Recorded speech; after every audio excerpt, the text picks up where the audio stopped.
திராவிட முன்னேற்றக் கழக அரசு தங்களுடைய 4 ஆண்டு கால ஆட்சியில 2021ல 525 பொய்யான வாக்குறுதிய குடுத்து, தமிழக மக்களை ஏமாற்றி ஆட்சிக்கு வந்த இந்த 4 ஆண்டு காலத்தில 4,00,000 கோடிக்கான ஊழலை செய்திருக்கிறார்கள்.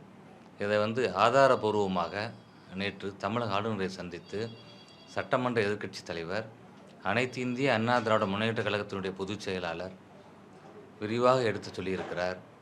ஓய்வு பெற்ற உச்சநீதிமன்ற நீதிபதி தலைமையில ஒரு விசாரணை ஆணையம் அமைக்கணும் என்று கோரிக்கை வைத்திருக்கிறார். நீங்க பார்த்தீங்கன்னா, எல்லா துறையிலும் ஊழல்.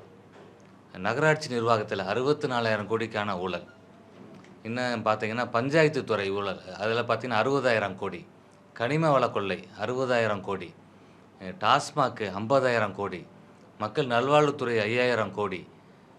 பள்ளி கல்வித்துறை 5,000 கோடி. பால்வளத்துறை 250 கோடி. இளைஞர் நலன் 500 கோடி. இப்படி எல்லாமே பல்லாயிரம் கோடிகள்ல தான் இந்த ஊழல் நடந்திருக்கிறது. கூட்டி கழிச்சு பார்க்கல 4,00,000 கோடி ஊழல் பண்ணியிருக்கிறாங்க. ஆனா, தமிழ்நாட்டில இவங்க ஆட்சிக்கு வந்ததிலிருந்து இதுவரைக்கும் 5,00,000 கோடி கடன் வாங்கியிருக்கிறாங்க.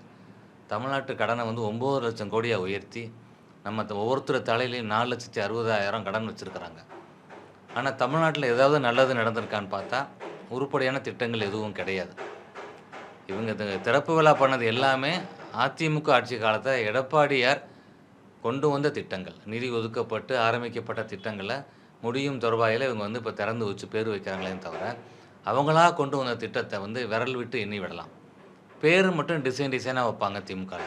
அதத்தான் இவங்க செஞ்சிருக்கிறாங்க.